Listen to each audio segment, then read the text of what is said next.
오늘의 사연 시작합니다. 안녕하세요. 나는 결혼 10년 차입니다. 하지만 이혼 경력 2년 차이기도 합니다. 나에게는 아들 1명과 딸 1명이 있습니다. 그리고 아내는 없습니다. 그 자리를 내가 지키지 못했습니다. 그래서 아내는 나의 곁을 떠났습니다. 부부는 물방울과 같은 것입니다. 두 물방울이 만나서 하나가 되기 때문입니다. 여느 부부처럼 우리도 한때는 단란하고 행복한 가정이었습니다. 아내는 애교도 많았고 한편으로 엄마 같은 포근함을 지닌 여자였습니다. 우리 사이에 금이 가기 시작한 것은 부모님과 가까이 살면서부터였을 것입니다. 거리상으로 10분 정도의 거리로 우리의 보금자리를 옮겼습니다. 저대를 놓은 후였습니다. 어디서부터 잘못된 것일까? 어느 순간 아내는 투정이 늘기 시작했습니다. 처음엔 다독여 주기도 해보았지만 시간이 갈수록 나 역시도 아내가 못마땅해 했습니다. 부모님과 한 집에 살면서부터는 관계가 더욱 악화되어 갔습니다. 난 그 모든 잘못이 아내에게 있다고 생각했습니다. 넓은 마음으로 이해하지도 못하고 자기만을 아는 그런 이기적인 여자라고. 부모님이나 형제 모두에게 항상 아내는 늘 불만이었습니다. 그런 아내의 투정들이 나를 너무 힘들게 했습니다. 아내 하나만 참아주면 될 거라 생각했습니다. 하지만 아내는 참아주질 못했습니다. 그리고 우린 이혼을 하게 되었습니다. 그런데 나에게 좋은 부모, 좋은 형제일지 모르지만 아내에겐 그렇지 않을 수도 있다는 걸 남편들은 명심해야 합니다. 나에게 좋은 친구지만 다른 친구에게 그 녀석은 아주 안 좋은 사람일 수도 있기 때문입니다. 남편들은 아내를 대신해 효를 다하려 합니다. 결혼하면 남자들은 효자가 되네? 늘 아내가 나에게 하던 말이었습니다. 결혼해서 보니 늙어가는 부모님 모습을 보면서 안쓰러운 마음이 하나둘 생기더니 아이가 생기고 나서부터는 더욱 간절해졌습니다. 부모님에 대한 마음이. 아내 역시도 그러했을 것입니다. 하지만 아내는 마음만 간절했을 뿐이었습니다. 난 내 부모를 모시는 것에 우선시 했으면서도 처가댁 부모님을 모시는 것을 우선시 해본 적은 없기 때문입니다. 내가 이기적인 건 아닐까? 왜 우리 집이 우선시 되는 걸까? 하지만 난 중요한 걸 잊고 있었습니다. 아내를 통해서 효도하려고 했던 것이었습니다. 아내가 나를 대신해 우리 부모님께, 형제에게 잘하는 게 좋았습니다. 아니 어쩜 대리만족이었는지 모릅니다. 내가 하는 것보단 아내가 하는 게 사랑받을 일이라고 생각했습니다. 하지만 그건 나를 정당화하기 위한 변명에 불과했습니다. 아내 역시도 바랬을 일들을 난 하지 못했기 때문입니다. 아래의 상황들처럼. 아내는 우리 부모님께 전화를 자주 드립니다. 나는 가끔 처가에 전화를 합니다. 그리고 아내에게 처가에 전화했다고 대견스럽게 이야기를 합니다. 잘했지? 라고 칭찬을 듣고 싶은 사람처럼. 아내는 시댁에 못해도 한 달에 2-3번은 가려고 했습니다. 아내는 일을 합니다. 나는 아내가 처가에 가자고 하기 전에 먼저 가자고 한 적이 없습니다. 제사 있는 날이면 아내는 하루 쉬더라도 아님 일찍 맞춰서라도 와서 음식을 하고 설거지를 하고 있습니다. 나는 한 번도 처가 제사에 가본 적이 없습니다. 우리 집 제사는 당연히 가야 되는 것처럼 옷을 차려입고 갑니다. 하지만 처가 제사 때는 한 번도 가본 적이 없습니다. 우리 둘 다 양가 부모님은 살아 계십니다.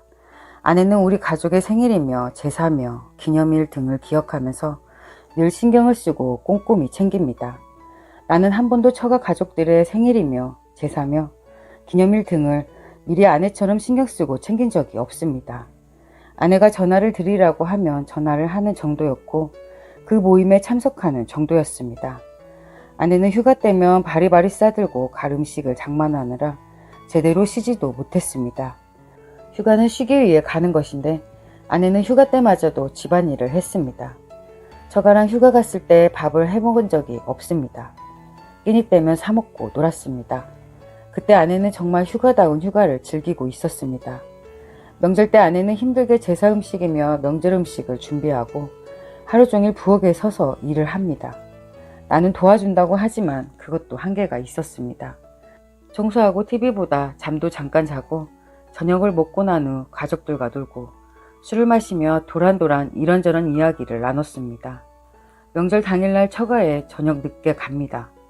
모처럼 모인 가족들 보기 힘들어서 누나들 오는 거 항상 보고 갑니다.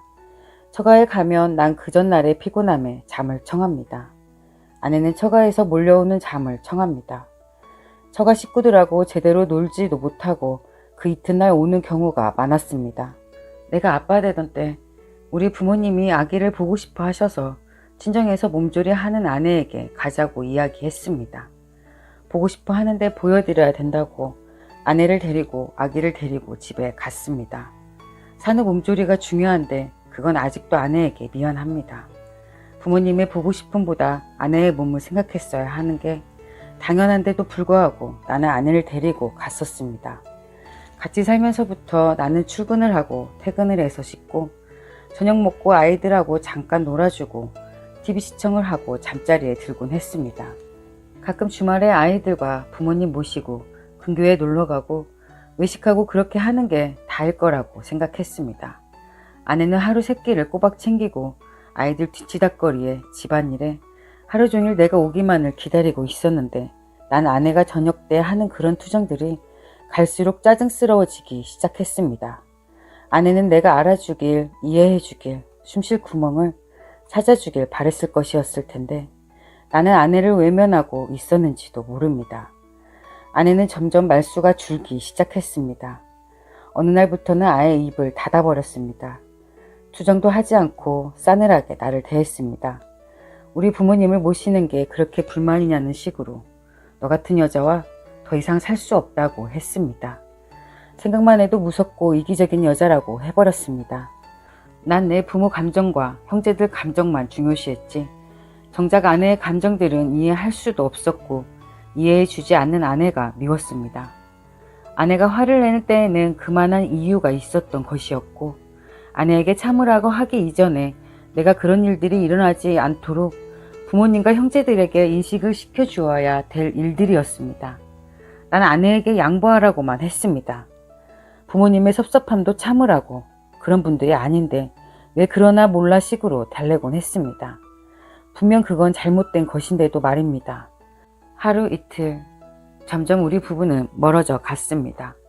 그리고 결국 헤어졌습니다. 부모님이랑 같이 살면서 나는 자식이기에 너무나 당연한 것이었습니다. 우리 형수가 모시기 싫어하는 불쌍한 우리 부모님, 나라도 모셔야 된다는 생각에 아내의 의견도 듣지 않고 같이 살게 된 게 나의 잘못이었습니다. 누구에게나 부모는 소중합니다. 하지만 결혼을 함과 동시에 시댁에 귀속되어 버린 아내를 생각해 본 적이 있는지 남편들에게 묻고 싶습니다. 위에 나열한 몇몇 가지 상황들에서도 남편들에게 묻고 싶습니다. 정말 자신이 효를 한다고 생각하는지 말입니다. 그리고 우리는 아내처럼 처가에 똑같이 하고 있는지 말입니다. 부모님을 모시면서 그 흔한 영화 한 편 보러 가는 날이면 나 몰래 아내에게 타박하던 어머니, 외식이라고 할라치면 부모님이 마음에 걸려 제대로 외식 한번 할 수 없었던 일 등 너무 많은 일들이 스쳐 지나갑니다. 나에겐 인자하고 좋고 사랑하는 부모님이지만 아내에겐 시부모님이란 걸 몰랐습니다. 아내에게 시댁은 서 있어도 앉아 있어도 결코 편하지 않은 곳인데 말입니다. 늘 아내는 친정을 휴식처로 여깁니다. 친정에 있을 때 아내의 얼굴과 마음은 편해 보입니다. 아무리 우리 부모가 아내를 딸처럼 여긴다고 해도 나만큼은 될 수도 없다는 걸 알았습니다. 그래도 부모님한테 아내는 며느리였던 것이었습니다. 남편들은 이 점을 착각해서는 안 됩니다. 사회는 백년 손님이다. 우리는 처가에 가서 손님 대접을 받고 옵니다. 하지만 아내를 보십시오. 사위가 처가에 하는 것처럼 하는지.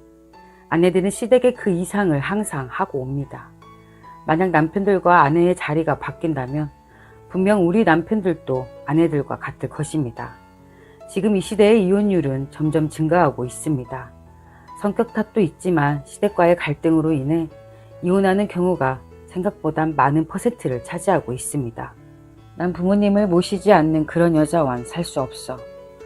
우리 집에 이렇게밖에 못하는 여자와 살 수 없어 라고 합니다. 당신과 평생 갈 사람은 아내입니다. 부모도 형제도 아닌 아내입니다. 당신은 무엇 때문에 결혼을 했는가? 착한 며느리로서 아내를 보고 결혼했는가?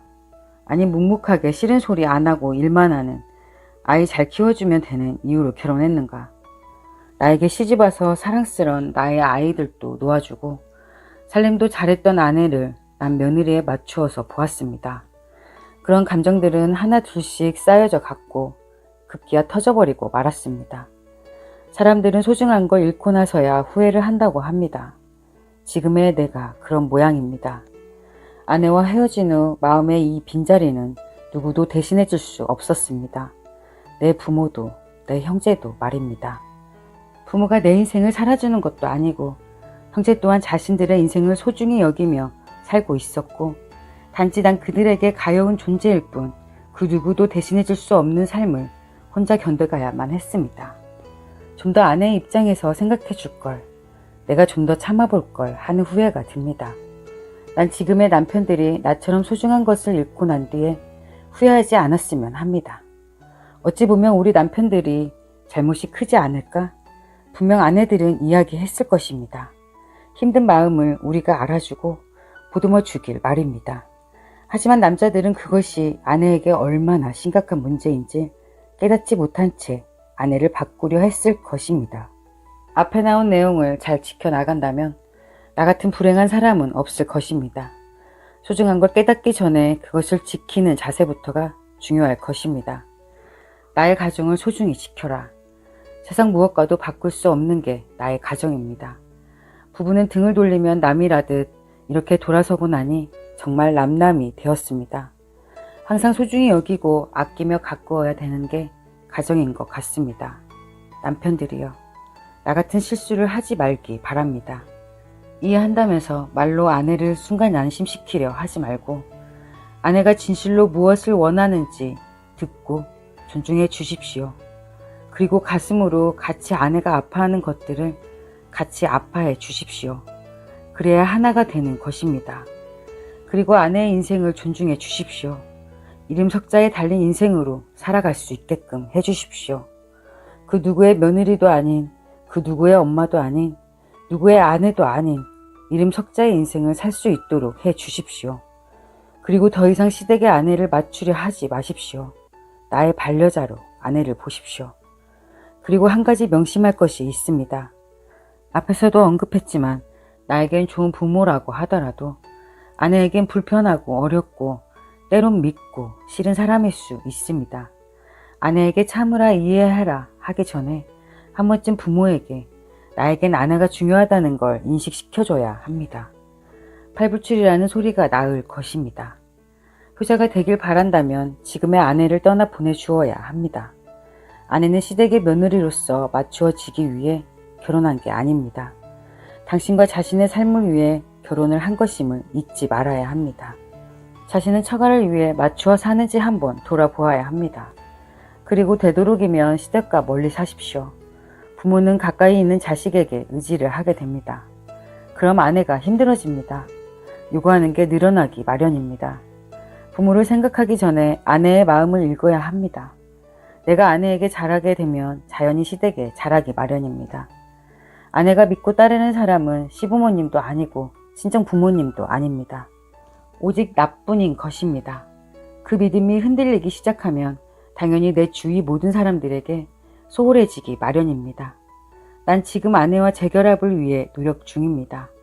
진정 소중한 것이 무엇임을 알았기 때문입니다. 사랑하는 아내와 아이들과 그렇게 다시금 단란한 가정을 꾸리고 싶습니다. 나의 간절한 소망은 지금 그것뿐입니다.